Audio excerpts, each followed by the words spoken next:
Let me ask you this question. Are you constantly chasing your goals, but it feels like you're running on empty? Or maybe you're spending all your time, energy, and resources on everybody else, that your dreams and your self care keep getting pushed to the back burner. You're not alone.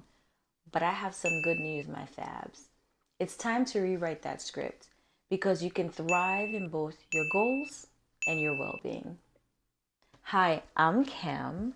Welcome to Embrace and Simplify You. Today, we're talking about something that a lot of us can resonate with because we struggle with balancing our goals, our ambitions, our desires with taking care of ourselves. Life pulls us in so many directions, but you don't have to choose between ambition and self-care, because something that life has taught me and social media is that self-care is not selfish. So in today's video, I am going to share 5 simple strategies.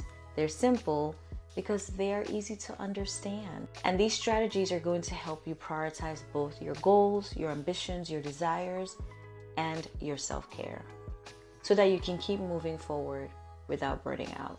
Keep on watching.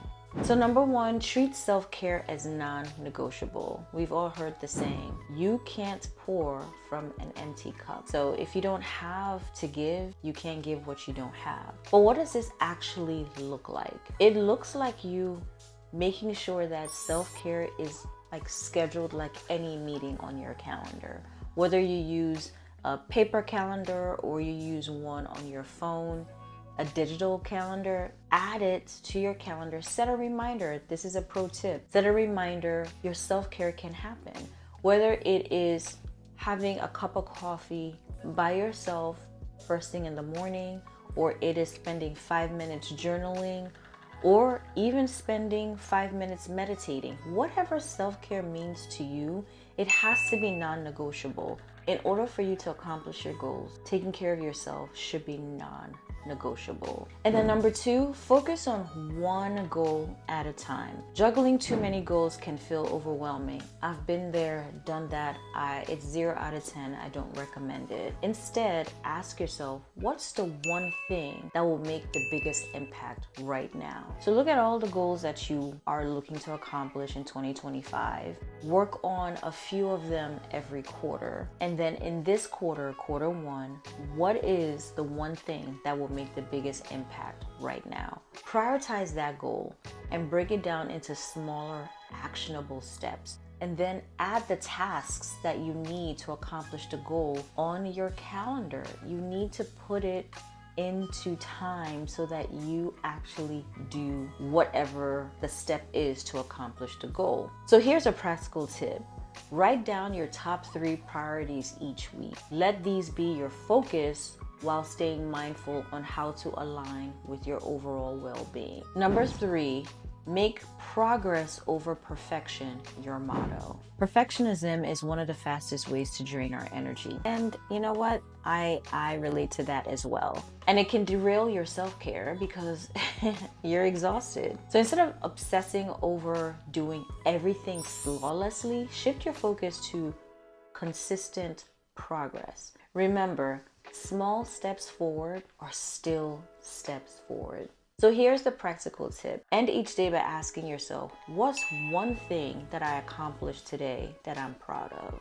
So then number 4, delegate or simplify. You don't have to do it all. I relate because I try to do it all and that's not possible. So look at your to-do list and ask yourself, what can I delegate or let go of entirely? If you live alone, and then that's different. Kind of think about it of what can I get rid of entirely? Or maybe what can someone else support me with doing? But if you have, a spouse, a significant other, even kids, include them and have them help with some of the things that you can take off your plate. So simplifying your responsibility creates room for what truly matters, your goal and your well-being, because self-care, again, is non-negotiable.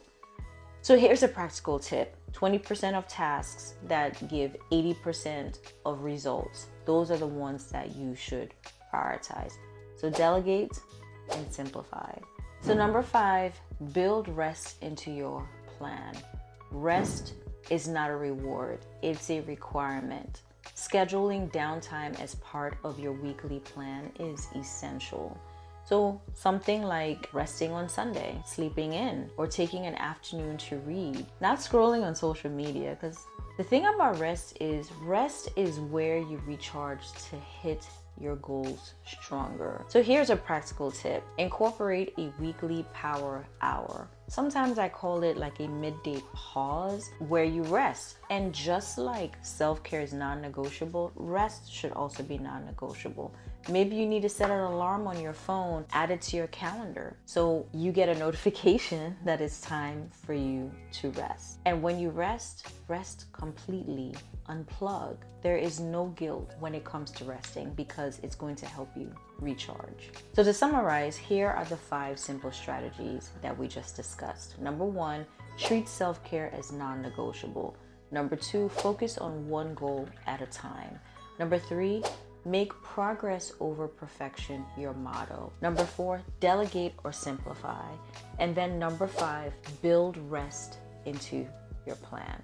So here's the thing, you don't have to choose between being productive and taking care of yourself. You're allowed to have both. Start small. Pick one strategy we talked about today and try it all week and see if that works for you. And don't forget, progress takes time, so be kind to yourself along the way. So if this resonated with you, please hit the subscribe button and subscribe for more practical strategies to help you balance your life, achieve your goals, and prioritize what truly matters. Let's keep growing together. And if no one has told you this today, you're valuable, you have purpose, you're more than enough, and on top of that, you're fabulous. And until my next video, you can watch this one. Bye, y'all.